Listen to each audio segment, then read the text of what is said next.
Di awal film, seorang pembunuh bayaran profesional terlihat sedang menikmati hidangan lezat di sisi jalan kota. Dia sambil sesekali memperhatikan ke seberang jalan, yaitu sebuah klub malam.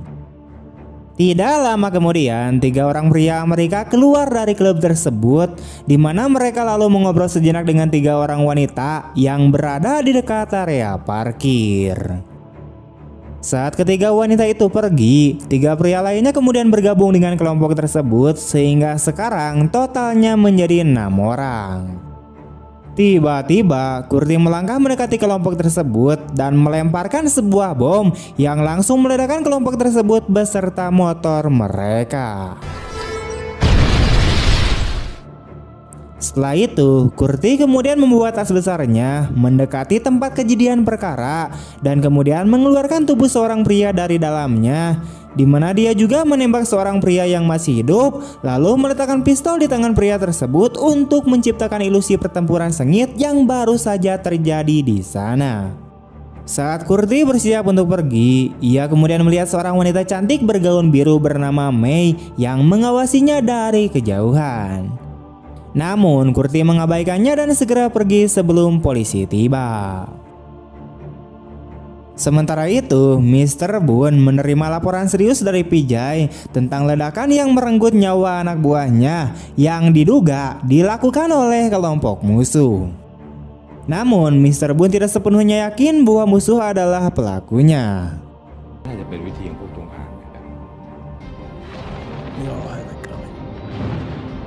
Di sisi lain, seorang mafia Cina bernama Raja Do memberikan hadiah uang tunai sebesar 60.000 dolar kepada Kurti atas keberhasilannya dalam misi tersebut. Namun, tampaknya kepuasan Raja Do belum sepenuhnya terpenuhi. Dia kemudian mengungkapkan bahwa misi sebenarnya belum selesai sampai pemimpin kelompok musuh dihabisi. Jadi, dia menunjukkan foto putrinya yang telah dibunuh secara brutal oleh kelompok tersebut. Adegan kemudian beralih ke sebuah klub di mana seorang pria Amerika bernama Jimmy sedang memamerkan keahliannya dalam merakit senjata dengan mata tertutup. Saat dia memuji dirinya sendiri karena berhasil menyelesaikan misi dalam waktu yang ditentukan, salah satu anak buahnya memberitahukan bahwa ada orang yang mencarinya di luar. Namun bukannya senang, Jimmy malah lari tunggang langgang ketika melihat Kurti datang mencarinya.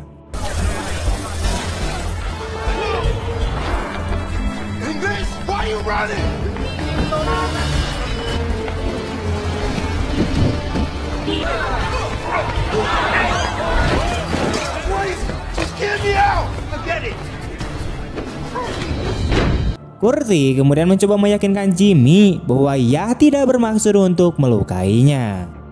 Namun Jimmy tidak mempercayainya dan mencoba melarikan diri lagi sehingga Kurti menjelaskan kepadanya bahwa dia sedang dalam tugas penting di negara tersebut dan membutuhkan bantuannya dengan sebuah pistol. Guy lost his daughter to a few punks. Some weapons. Why do you say so? Good point coming from you. Precisely. Jimmy kemudian membawa Kurti ke sebuah gudang terpencil di mana dia menyimpan berbagai senjata. Ketika Kurti tertarik untuk menyentuh salah satu senjata, Jimmy dengan cepat menepis tangannya, menjelaskan bahwa senjata legendaris itu tidaklah untuk disewakan dan dia menyarankan Kurti untuk memilih alternatif lain. Kurti kemudian mencari senjata yang dapat diandalkan untuk digunakan dari kejauhan dan Jimmy dengan cepat menawarkannya dengan harga 1.000 dolar per hari, termasuk harga untuk seorang teman serta penglihatan malam gratis sebagai bonusnya.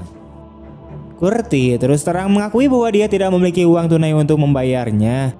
Jadi dia menawarkan untuk menukarnya dengan tongkat golf yang diberikan oleh bosnya yang berkebangsaan Cina. Karena takut Kurti akan menyakitinya, Jimmy akhirnya menerima tawaran tersebut dan membiarkan Kurti mengambil amunisi sebanyak yang dia inginkan.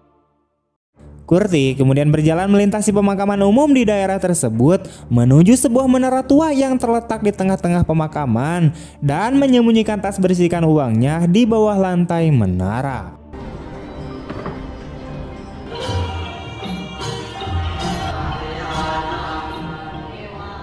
Saat makan malam, Kurti melihat para biksu sedang melakukan upacara keagamaan di kuil yang terletak di sebelah pemakaman.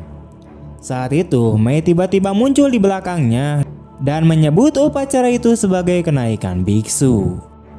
Terkejut dan curiga, Kurti segera mengeluarkan pistol dan bertanya mengapa Mei mengikutinya. Mei kemudian menjelaskan bahwa dia hanya mengikuti suara doa yang menuntunnya ke menara, meyakinkan Kurti bahwa pertemuan mereka adalah takdir. Tapi jelas Kurti tidak percaya, jadi dia mengikat Mei di sebuah tiang dan menyumpah mulutnya dengan kain untuk mencegahnya berteriak. Keesokan harinya, Kurti dengan hati-hati mempersiapkan senjatanya untuk aksi yang akan datang, menambahkan beberapa alat tambahan termasuk peredam suara knalpot yang berfungsi sebagai peredam suara dan memusatkan perhatiannya ke sebuah klub bernama Kitty Cat yang terletak di seberang pemakaman. Malam harinya, Kurti mendengar suara gemetar Mei di dalam dirinya dan mulai khawatir kesehatannya memburuk. Dengan penuh perhatian, ia kemudian melepaskan ikatan Mei dan memberinya minuman air untuk membantunya segera pulih. Kurti tetap curiga bahwa Mei dikirim untuk mengikutinya. Tetapi Mei secara samar-samar menjelaskan bahwa Kurti dikirim karena waktunya sudah habis. Sebelum beristirahat, Kurti kemudian meminta bantuan Mei untuk mengawasi klub di seberang jalan, memberinya pesan untuk membangunkannya jika dia melihat seorang yang dikenalnya. Pada awalnya, Mei menolak untuk membantu karena dia tahu bahwa Kurti akan membunuh orang. Tetapi Kurti dengan tegas meyakinkannya bahwa tidak ada yang salah dengan membunuh para penculik.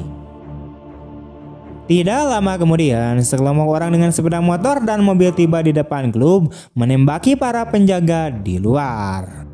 Kurti dengan cepat beraksi, menembak anggota kelompok tersebut satu persatu dengan tembakan yang tepat, sehingga menciptakan kepanikan di antara mereka dan membuat mereka segera meninggalkan tempat kejadian.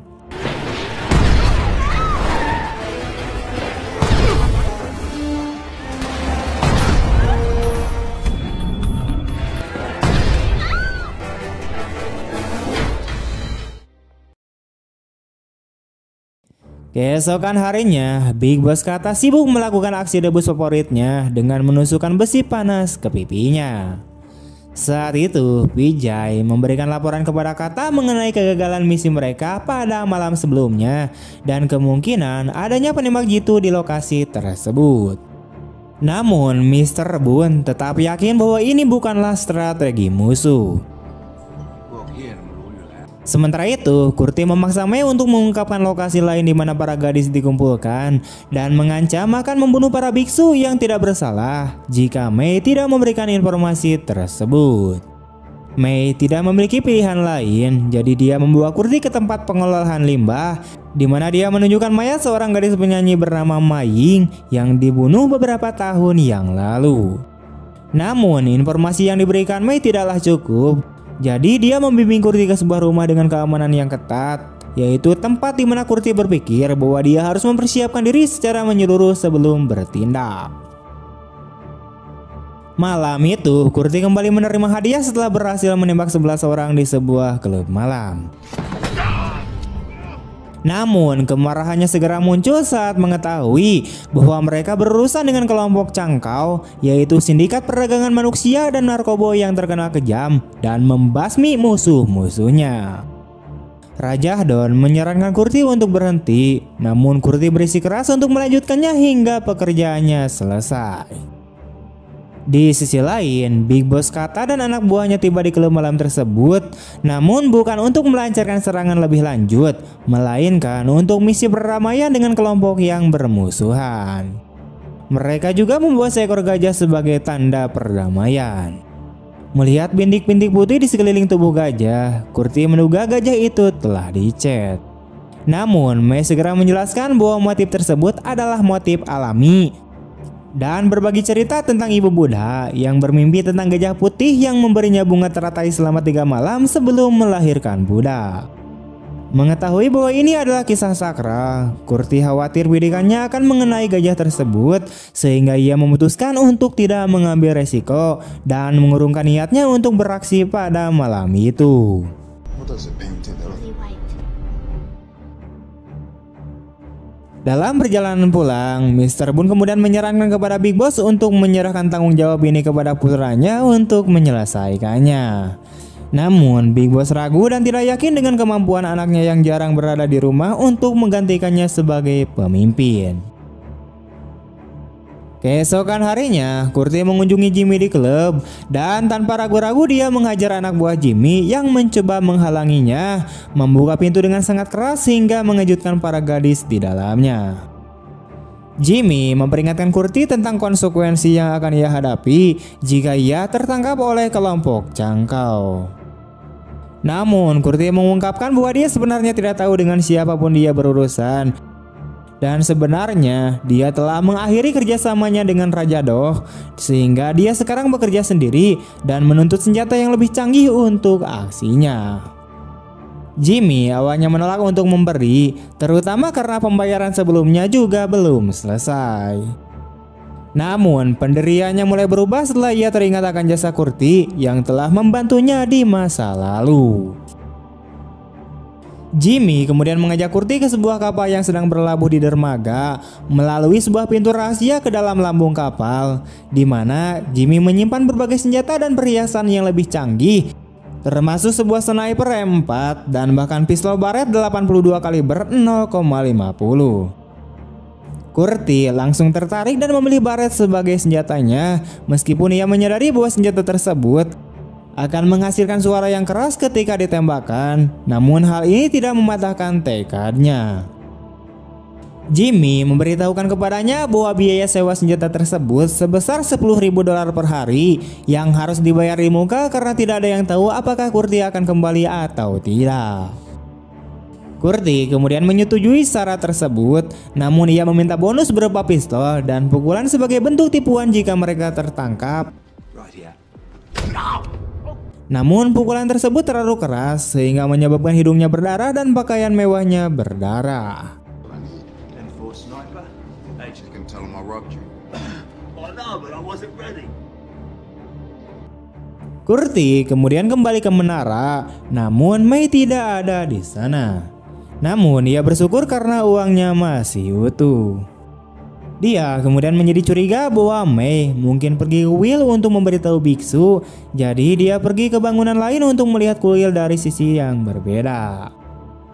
Pada saat itulah May kemudian muncul mengejutkannya dan dengan tepat memprediksi kekhawatiran Curtis tentang kemungkinan persembunyiannya ketahuan. May kemudian melihat foto anak Raja Doh dan bertanya-tanya tentang maknanya bagi Curtis. Curtis kemudian menjelaskan bahwa dia hanya melakukan pekerjaan dan karena dia dibayar. May akhirnya menyatakan bahwa para biksu sudah mengetahui persembunyiannya di menara, tetapi meyakinkannya untuk melanjutkan pekerjaannya untuk membasmi siapa saja yang melakukan kejahatan. Curtis sendiri tidak yakin apakah pekerjaannya merupakan tugas mulia atau justru merugikan orang lain. Namun ia juga harus mengakui bahwa ia membutuhkan uang.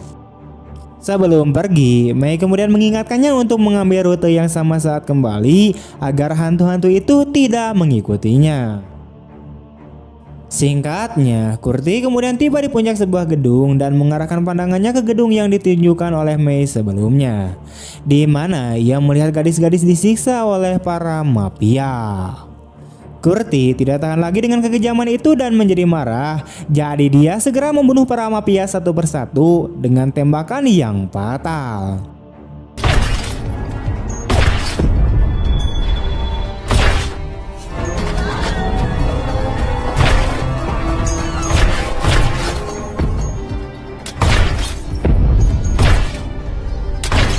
Namun May tiba-tiba muncul di tempat kejadian, mengalihkan perhatiannya dan sebuah tembakan dari penembak jitu lain mengenai bahu kirinya. Curtis berusaha membalas serangan sniper tersebut, namun pistolnya kehabisan peluru sehingga ia segera melarikan diri dan bersembunyi di dekat tempat sampah, sementara para mafia berusaha mencarinya. Curtis kemudian keluar dari tempat persembunyiannya dan berhadapan dengan dua orang preman di dekat area parkir, meminta kunci mobil dan akhirnya membunuh salah satu dari mereka yang mencoba melawannya.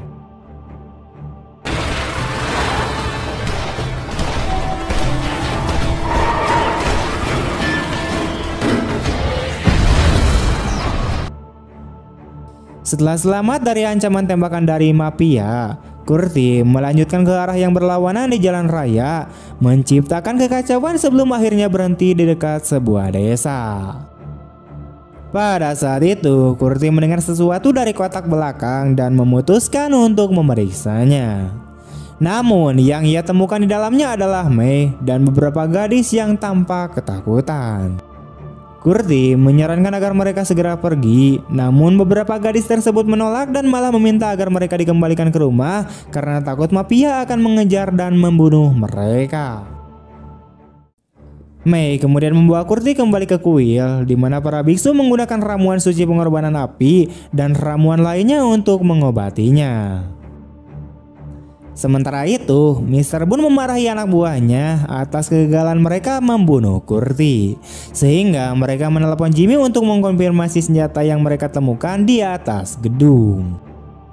Jimmy kemudian mengatakan bahwa senjata tersebut benar-benar berasal dari tokonya, namun ia berbohong bahwa ia telah dirampok dan perampok tersebut mematahkan hidungnya.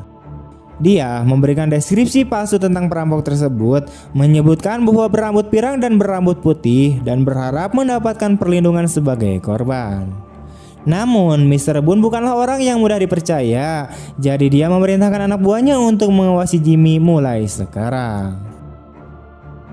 Sementara itu, Kurti melihat para mafia mengawasi Jimmy dari atas gedung, sehingga ia segera menyerang para preman tersebut dan membunuh salah satu dari mereka dengan sebuah tembakan yang tepat. Kurti kemudian bertemu dengan Jimmy untuk merencanakan langkah selanjutnya. Saat itu, ponsel yang diambil Kurti dari salah satu preman berdering dan ternyata bos Kata yang berbicara di sana. Bos Kata akhirnya menawarkan untuk bernegosiasi, menjelaskan bahwa sebagian besar gadis-gadis itu dijual oleh orang tua mereka untuk melunasi hutangnya, dan dia mendapatkan sedikit keuntungan dari transaksi penjualan mereka. Namun Kurti tidak peduli dengan alasan apapun karena dia tetap bersikeras untuk melanjutkan perangnya. Come to some understand we give what that we find a place for them. Setelah percakapan selesai, Kurti kemudian membuang ponselnya dan mengancam akan menembak Jimmy jika dia tidak memberinya lebih banyak senjata. Jadi Jimmy tidak punya pilihan lain dan akhirnya memberikan Kurti senapan serbu untuk disewa sebesar $1.000 per hari, sambil memperingatkan bahwa kehidupan di luar sana sangatlah berbahaya. Di menara, Mei bertanya-tanya tentang perasaan Kurti saat dia membunuh orang. Kurti kemudian menjelaskan bahwa dia hanya melakukannya demi uang dan tidak merasa menyesal atas melakukannya. Mei juga menjadi bingung dan tidak percaya bahwa seseorang dapat melakukan pembunuhan hanya demi uang. Dia juga menyarankan agar Kurti bertobat, menyiratkan bahwa dia tahu Kurti hanya menyembunyikan perasaannya yang sebenarnya. Ketika biksu terus membunyikan lonceng, Kurti menyadari bahwa Mei telah pergi dan melihatnya sedang menuju ke kuil. Setelah itu, Kurti mencoba menghubungi Raja Don untuk meminta sisa pembayaran, namun ia tidak digubris. Jadi dia mengikuti Raja Doh dari hotel ke rumah biksu dan berpura-pura menjadi pelanggan. Padahal dia hanya mencoba menggali informasi tentang Raja Doh dari seorang gadis di sana. Gadis itu akhirnya memberitahunya bahwa Raja Doh berada di lantai paling atas gedung dan Kurti segera menuju ke sana. Namun suara gadis itu terdengar berteriak sehingga para preman mulai mengejar Kurti. Kurti mendapati dirinya terkepung, jadi dia melawan mereka semua dengan menggunakan teknik tangan kosong dan senjata, dan ia berhasil mengalahkan para preman itu sebelum masuk ke kamar Raja Don.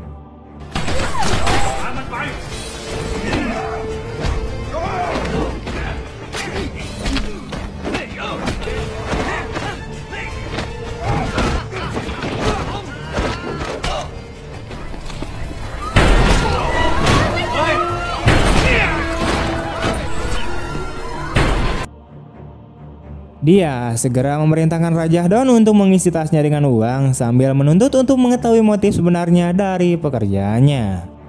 Raja Don tidak yakin bahwa Kurti benar-benar peduli pada gadis-gadis itu, jadi dia lebih memilih untuk memberinya pekerjaan tambahan dengan imbalan $1 juta untuk membunuh penasehat Boone.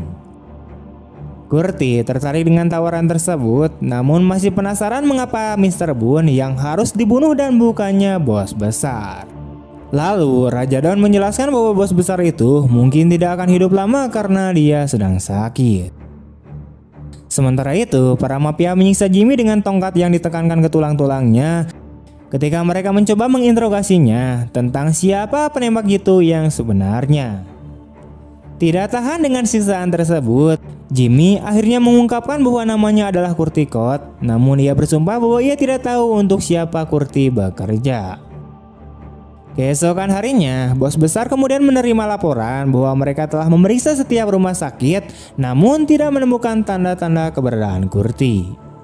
Mr. Boone kemudian menyarankan agar mereka segera melibatkan polisi atas dugaan penculikan beberapa gadis.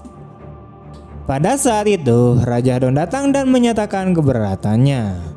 Ingin membuktikan bahwa ia masih bisa diandalkan, Raja Don menawarkan diri untuk membantu menyelesaikan masalah dan bersumpah bahwa ia bisa menangkap penembak jitu tersebut.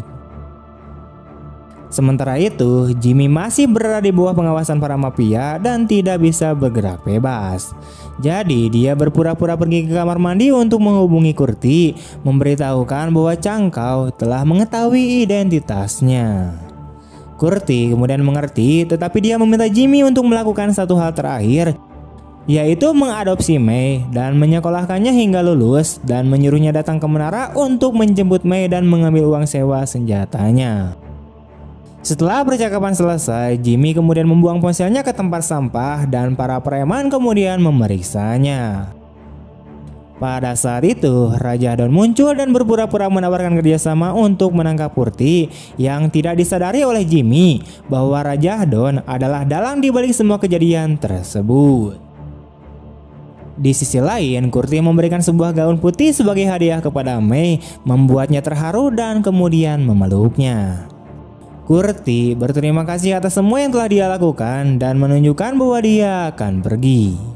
Dia mengatakan bahwa seseorang akan datang menjemputnya dan membuat May berjanji untuk menunggu di menara sampai orang itu datang.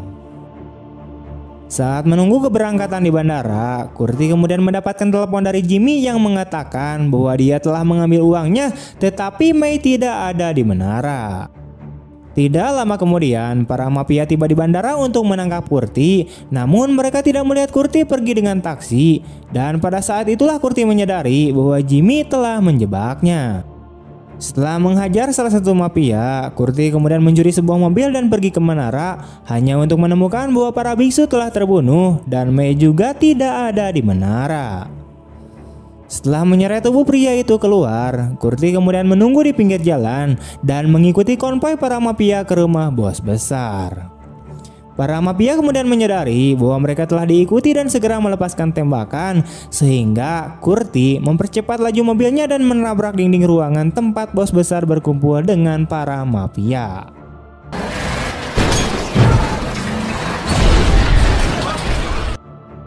Kurti kemudian mendapati dirinya terkepung, sehingga ia mengancam akan membunuh bos besar tersebut dengan pistolnya jika ada yang berani menembak.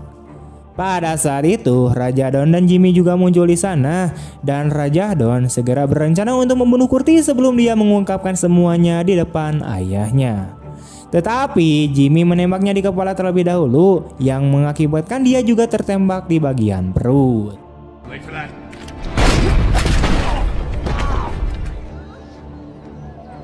Dan ternyata si Raja Don ini adalah anak dari bos besar. Bos besar akhirnya mengetahui bahwa putranya adalah orang yang telah merencanakan semua pembunuhan yang terjadi dan memerintahkan anak buahnya untuk membunuh para gadis itu. Melihat May tidak ada di antara para gadis itu, Kurti akhirnya bertanya tentang gadis yang mereka culik dari kuil. Namun Mr. Boone mengatakan bahwa tidak ada seorang pun di sana kecuali para biksu. Mencoba membuat mereka mengingatnya, Kurti mengambil foto May yang dipajang di dinding ruangan. Namun bos besar tersebut mengatakan bahwa gadis yang dimaksud Kurti telah meninggal 30 tahun yang lalu. Dan bagaimana film ini berakhir, Kurti masih tidak percaya dengan apa yang terjadi. Bahwa sosok Mei hanyalah halusinasi dalam imajinasi Kurti yang muncul akibat trauma dan rasa bersalah.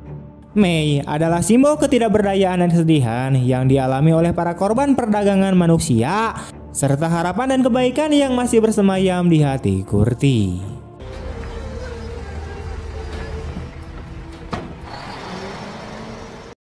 Tamat. Oke, sekian dulu untuk video hari ini. Bagaimana tanggapan kalian tentang film ini? Tulis di kolom komentar. Saya Niko pamit undur diri. Terima kasih banyak telah menonton. See you next time and bye-bye.